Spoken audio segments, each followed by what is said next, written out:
AI is a seriously powerful tool. If you've watched my channel for any time, you have heard me talk about it for a very long time now. And one of the things you've heard me talk about is how many new issues it's cropped up, especially in terms of the law.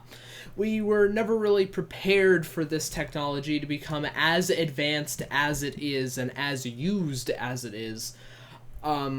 So it has started a lot of interesting problems as a result of that. As with any new innovation, we're never really prepared for it in advance.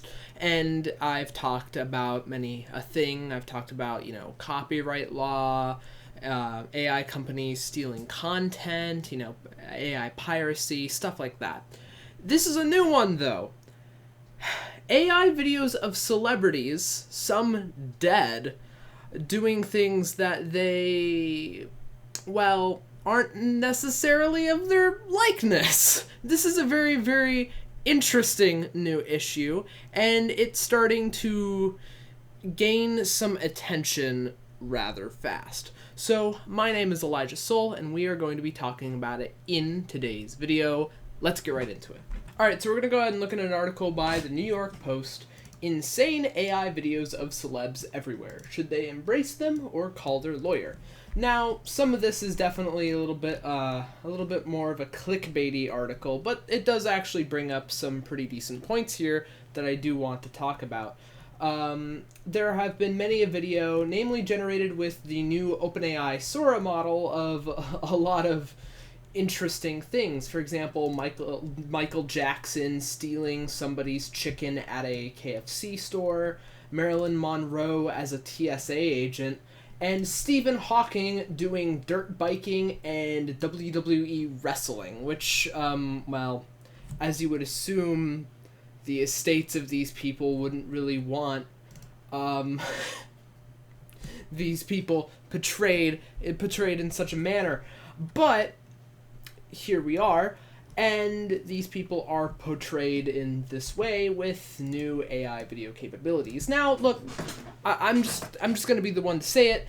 This isn't the first time somebody has used a person's likeness to make really interesting things. This has just been that's just how satire works, right? Like, there's people make jokes with other people's likeness. Well, maybe not satire. Satire might not be the right word in this instance, but people make jokes and memes and stuff like that using other people's likeness. This is just something that's existed since, I'd say, probably the printing press.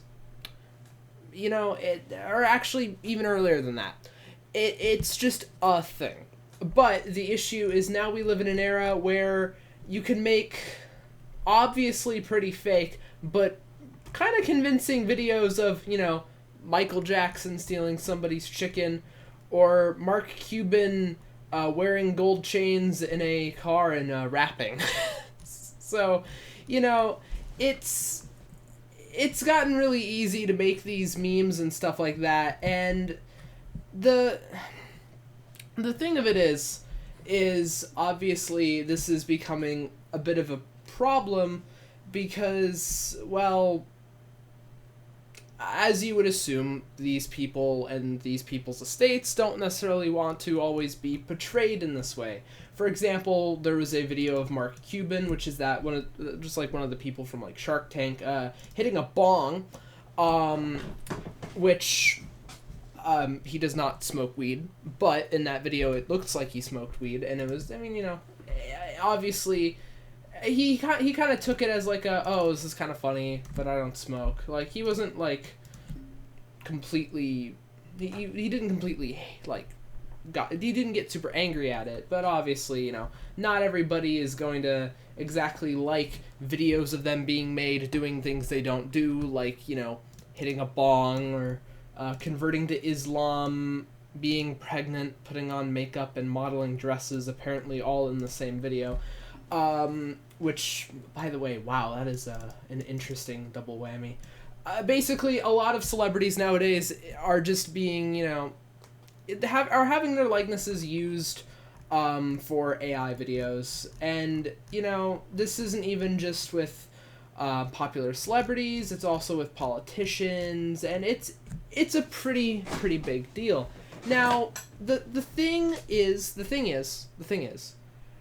a lot of the content that people are producing right now are just memes, basically. They're just jokes. There aren't anything purely serious, but there's a certain level of convincingness there is to this. Convincingness? I don't think that's a word. There's a certain level of let me try to reword this. There's a certain it's kind of convincing. If it wasn't for the watermarks that show that it's like AI generated, you could probably see the video of Michael Jackson stealing somebody's KFC and think maybe it's real. Obviously, not really, because Michael Jackson is dead and has been dead for quite some time, but if you weren't totally aware of that, or if it looked like it was from a older time frame, you could probably see it and go, oh, that's real. The issue is that this kind of goes to show, in my opinion, that the possibility of this technology being abused is very high.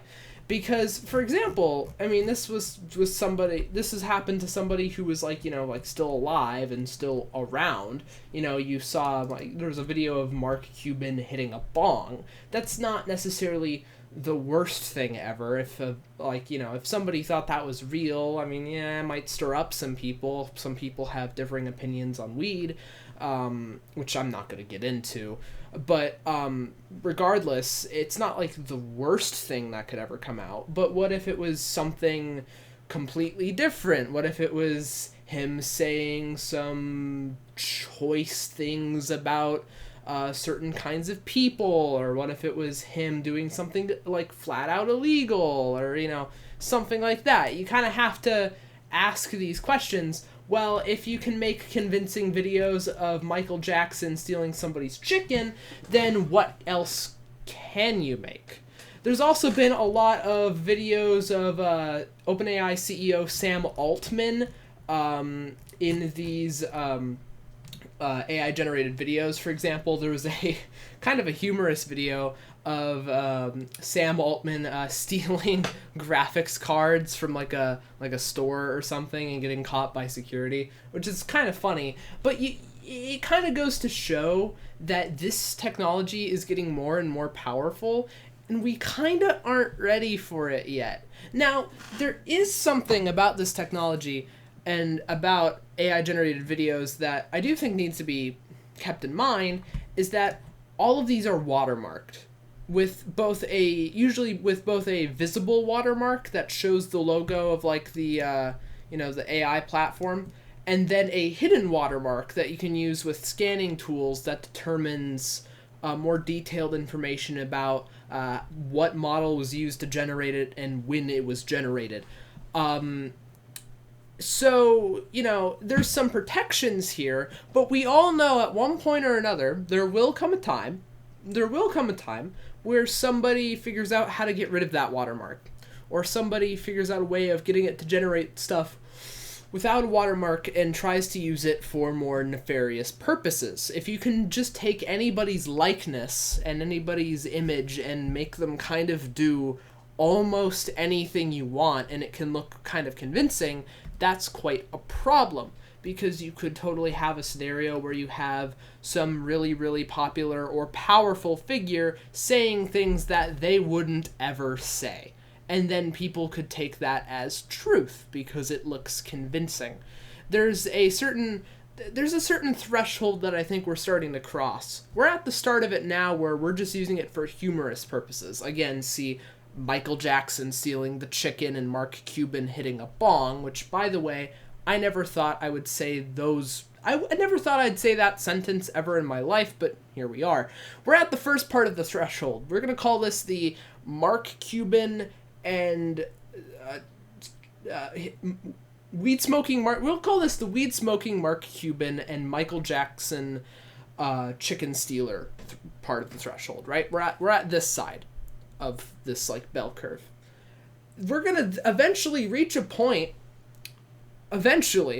where we're going to start seeing this used for more nefarious purposes. Now, there have been cases where people have used earlier AI video generation technology to stir up political issues and stuff like that. Like, I think there was I can't recall the specific case, but I do remember a time where I think it was like maybe like Vladimir Putin or somebody like that who was like, had a AI video generated of him, and some people thought it was real. It wasn't, but some people did think it was real. But we're kind of at a point now where this stuff actually looks quite legit if it didn't have the watermark, and you kind of have to have a bit of a keen eye to spot it out. So now that we're at that point, we will eventually cross out of this. It's just being used for memes, part of this like curve, and we will get to this point where, oh wait, we're going to start seeing some serious disinformation happen because of this. We're going to have foreign adversaries trying to, make AI videos of like presidents and stuff like that, or like popular rich people, Elon Musk or whoever, and try to use that as like, oh, he said this, or oh, he's saying to do this, and people will take it as truth when, well, in reality, it's not. And we're gonna start seeing a lot of blurring between truth and reality. Now, the question is, will the watermarking technology keep up with this to ensure that this just can't happen? I'm not so sure. I think the issue with the whole watermarking thing is that there's always ways to remove watermarks, or at least hide them.